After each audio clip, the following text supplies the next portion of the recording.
Assalamualaikum warahmatullahi wabarakatuh. Yang saya hormati Ibu Sri Rahmani MPD selaku dosen pembimbing mata kuliah dasar kimia analitik. Pertama-tama marilah kita panjatkan puja dan puji syukur kehadirat Allah Subhanahu wa taala. Berkat rahmat dan hidayahnya kita dapat berkumpul pada hari ini untuk melakukan presentasi pada hari ini. Saya selaku moderator Evelyn Dewi yang akan memimpin acara diskusi pada pagi hari ini. Baiklah, sebelum proses diskusi dimulai, izinkan saya memperkenalkan anggota kelompok kami. Yang pertama ada saya sendiri, Evelyn Dewi dengan NIM akhir 003. Yang kemudian ada Elva Hasna Mufida dengan NIM akhir 007. Dan kemudian ada Adila Irfah dengan NIM akhir 023. Dan juga ada Syifa Anura Malsya dengan NIM akhir 028. Baik, tanpa berlama-lama, marilah kita langsung saja pada materi pertama. Baik, terima kasih. Pada kesempatan kali ini, saya akan menjelaskan tentang analisis kualitatif anion golongan sulfat. Definisi uji anion sendiri adalah suatu analisa yang bertujuan untuk menganalisa adanya ion dalam suatu sampel. Sedangkan tujuan dari analisa kualitatif yaitu untuk mengetahui jenis unsur atau ion yang terdapat dalam satu sampel. Jadi, analisa anion secara kualitatif yaitu analisa yang dilakukan untuk mengetahui adanya jenis anion dan jenis anion apa yang terdapat dalam suatu sampel. Nah, salah satu jenis ion yang dapat diketahui kandungannya adalah ion sulfat. Ion sulfat merupakan jenis ion padatan dengan rumus empiris SO4 dengan massa molekul 96,6 satuan massa atom. Sulfat sendiri terdiri dari atom pusat sulfur yang dikelilingi oleh 4 atom oksigen. Dalam susunan tetrahidron, ion sulfat bermuatan 2 negatif. Ion sulfat adalah salah satu ion yang sangat penting dalam ketersediaan air karena berdampak penting bagi manusia pada saat ketersediaannya dalam jumlah besar. Untuk batas maksimal sulfat dalam air yaitu sekitar 250 mg per liter untuk air yang bagus dikonsumsi pada manusia. Nah, pada analisa kualitatif anion golongan sulfat, kami mengambil contoh pada tes kandungan sulfat dalam aliran air yang ada di kawasan Jakabaring Sport City, Palembang. Dengan mengambil 5 titik pada aliran yang ada di kawasan tersebut, termasuk air danau. Sampel tersebut kemudian diberi kode 4A, 4B, 4C, 4D, dan 4E. Nah, pada sampel 4A, 4B, 4C itu sampelnya diambil dari salah satu aliran yang sama. Kemudian sampel 4A merupakan awal aliran yang berwarna coklat keruh. Sampel 4B merupakan bagian tengah dan sampel 4C merupakan bagian ujung aliran. Pada sampel 4D dan 4E itu diambil dari air danau yang ada di Jakabaring Sport City, Palembang. Namun diambil dari titik yang berbeda yaitu bagian awal dan bagian akhir danau. Nah, sampel tersebut kemudian diamati secara organoleptis yaitu warna sampel yang masing-masing sampelnya disaring menggunakan kertas saring. Pada warna sampel 4A dan 4B merupakan penyaringan yang berbeda dengan warna sampel setelah proses penyaringan. Karena pada proses penyaringan itu dilakukan dengan membuat pengotor yang menyebabkan warna sampel keruh dan tidak ikut tersaring sehingga larutan yang dihasilkan pun terlihat jernih. Untuk sampel yang telah disaring kemudian diambil sebanyak 5 ml untuk diketahui pH-nya menggunakan indikator universal.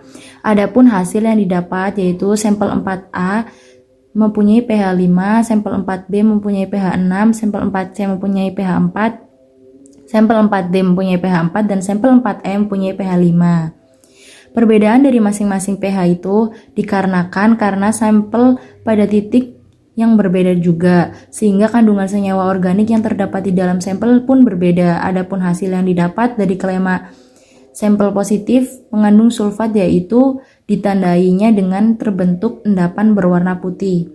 Namun banyaknya endapan yang terbentuk pada setiap sampel itu berbeda. Endapan yang paling banyak terdapat pada sampel 4A. Jadi, dapat disimpulkan bahwa kandungan sulfat yang terdapat pada sampel 4A itu yang terbanyak.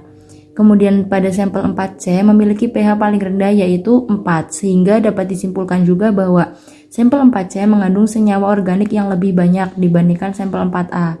Kemudian pada sampel 4D mempunyai nilai pH yang lebih rendah, yaitu lebih rendah dari sampel 4E. Nah, kemudian adapun fungsi HCl dalam pengidentifikasian sulfat yaitu untuk mengasamkan sampel sehingga mineral dalam air itu larut. Penambahan BaCl dilakukan agar sulfat dapat diikat oleh ion Ba sehingga membentuk endapan berwarna putih yaitu BaSO4. Terima kasih. Baik, selanjutnya yaitu analisis kualitatif anion golongan halida. Analisis kualitatif dapat dilakukan dengan cara unsur identifikasi gugus fungsional dan penentuan derivat dari senyawa yang dianalisis. Halida adalah senyawa biner, di mana salah satu anggotanya adalah salah satu atom halogen dengan anggota yang lain adalah elemen atau radikal yang memiliki tingkat keelektronegatifan lebih kecil daripada atom halogen. Semua logam pada elemen grup 1 akan membentuk halida yang memiliki bentuk padatan putih dalam suhu ruang. Adapun unsur-unsur halogen secara alamiah berbentuk molekul diatomik. Mereka membutuhkan satu tambahan elektron untuk mengisi orbit elektron terluarnya, sehingga cenderung membentuk ion negatif bermuatan 1. Ion negatif ini disebut ion halida, dan garam yang terbentuk oleh ion ini juga disebut halida. Anion halida contohnya yaitu fluorida, klorida, bromida, iodida, dan astatin. Semua ion ini terdapat pada garam halida. Yang pertama yaitu tes ion halida. Salah satu tes yang digunakan untuk mengidentifikasi adalah ion Cl, Br, I adalah dengan mereaksikan perak nitrat untuk menghasilkan endapan.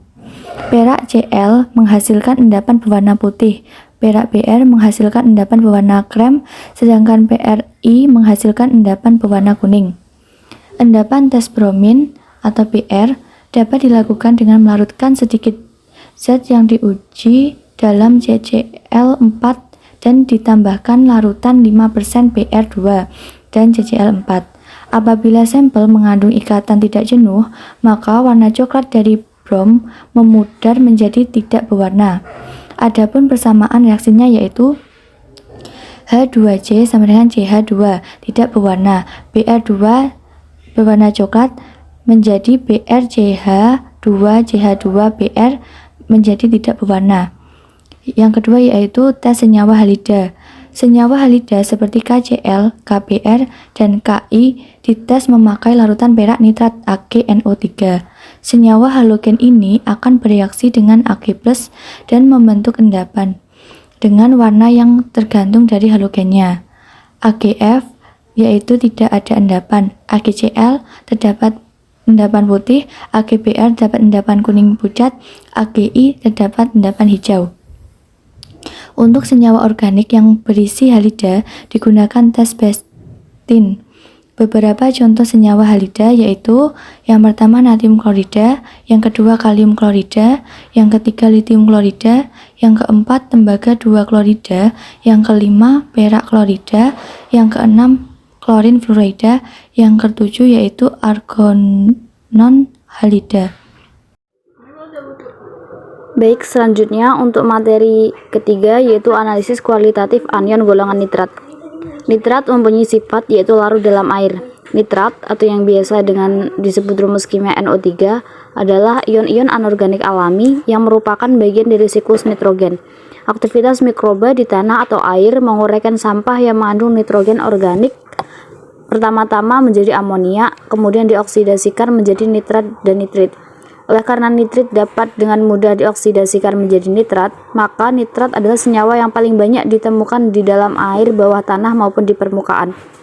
NO3 dalam air adalah berkaitan erat dengan siklus nitrogen dalam alam. Dalam siklus tersebut dapat diketahui bahwa nitrat dapat terjadi dari N2 atmosfer maupun dari pupuk-pupuk atau fertilizer yang digunakan dan dari oksidasi NO2 oleh bakteri dari kelompok Nyctobacteria.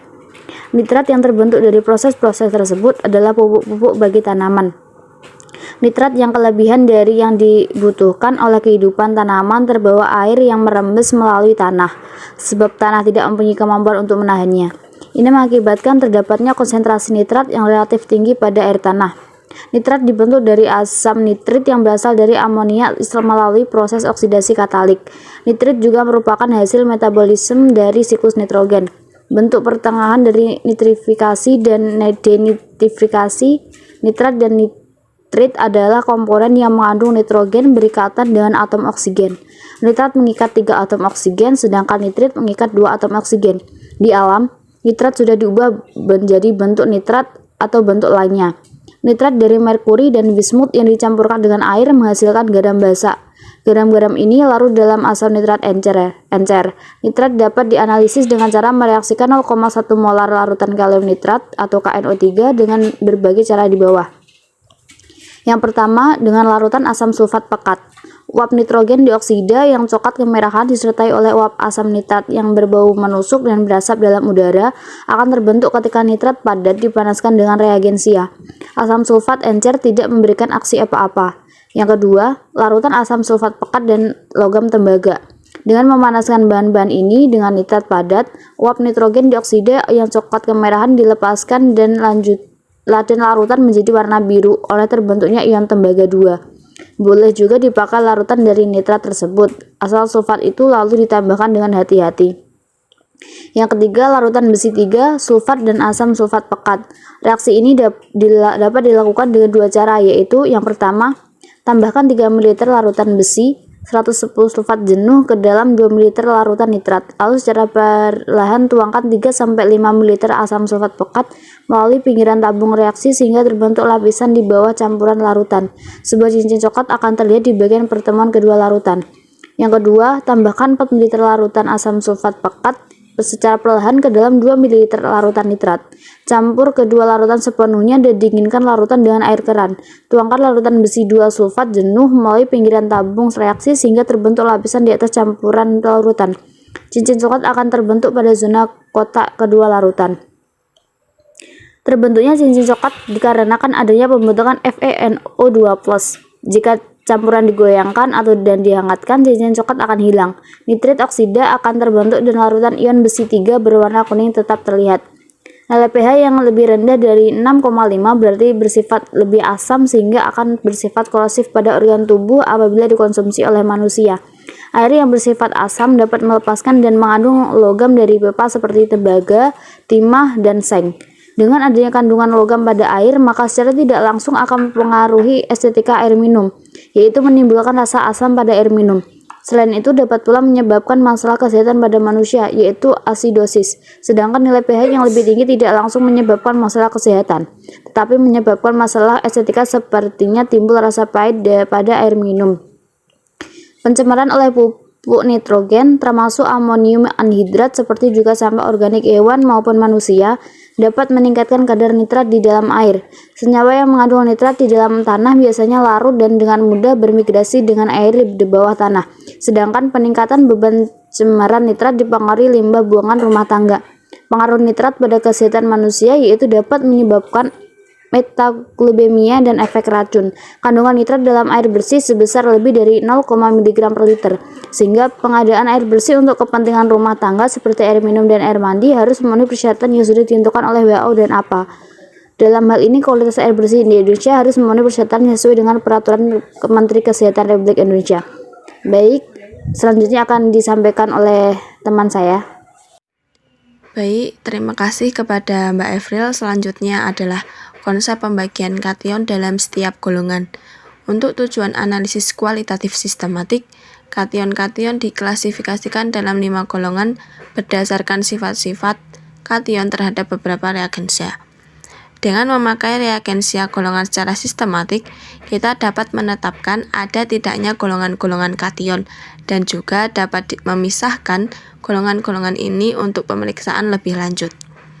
Reagensia golongan yang dipakai untuk klasifikasi kation yang paling umum didasarkan atas perbedaan kelarutan dari klorida, sulfida, dan karbonat dari kation tersebut.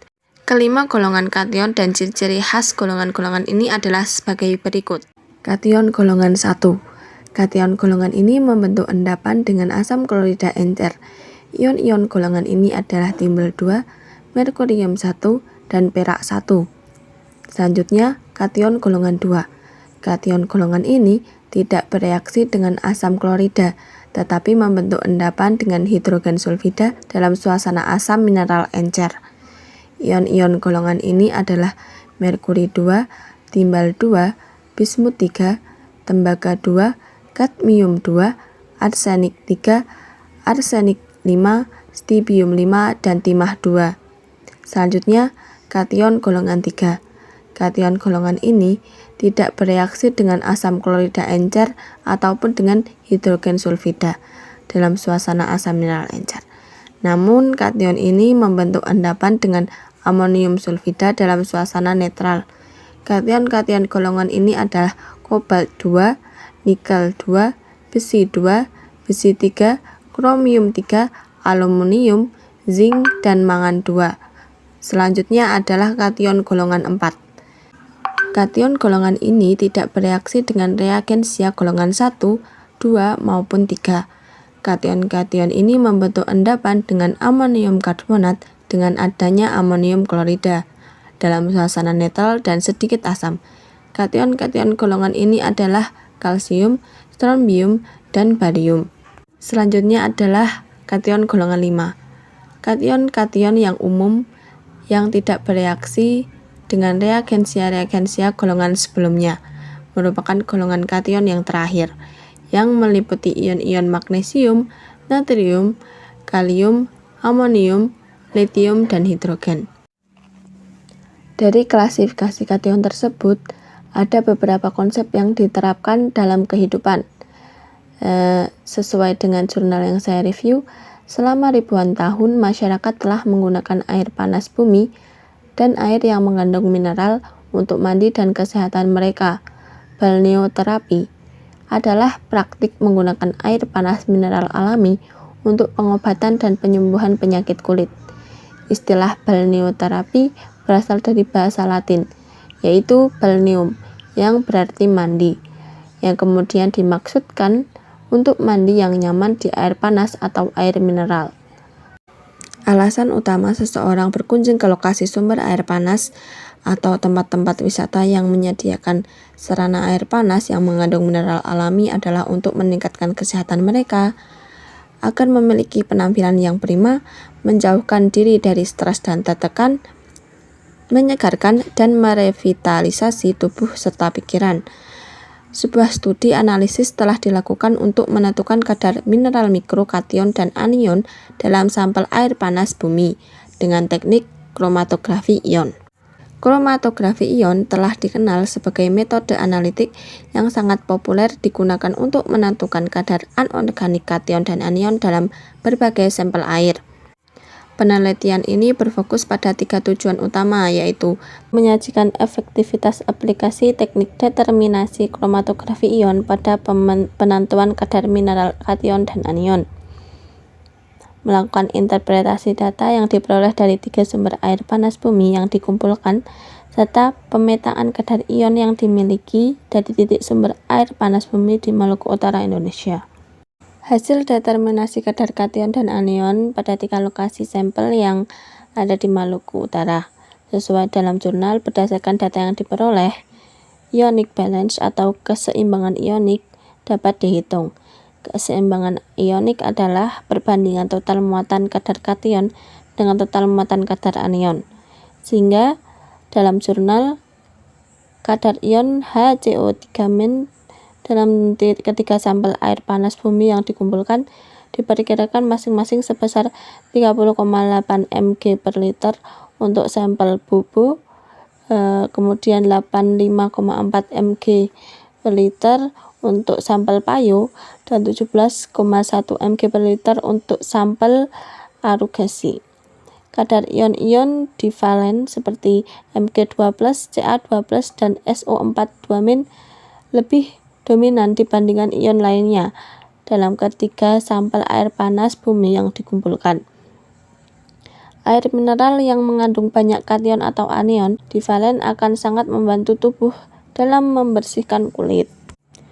Kromatografi ion secara eksklusif telah digunakan dalam penetapan kadar mineral ion dalam sampel air panas bumi. dengan sistem deteksi konduktivitas tidak tertekan dan tertekan. Berturut-turut dapat menentukan kadar 7 jenis mineral kation dan 7 jenis mineral anion. Keberadaan sulfur dalam bentuk senyawa atau ion sulfat yang disebut dengan SO42- di dalam seluruh sampel air panas bumi merupakan ion paling dominan. Pencapaian ini dapat memberikan informasi mengenai senyawa yang mengandung sulfur dan ion-ion lainnya, serta perlunya pemetaan potensi air mata air panas bumi di Maluku Utara. Sekian dari saya kembalikan kepada moderator. Itulah presentasi yang sudah kami sampaikan. Cukup sekian dari kelompok kami. Apabila ada salah kata dalam presentasi ini, kami mohon maaf yang sebesar-besarnya. Wassalamualaikum warahmatullahi wabarakatuh.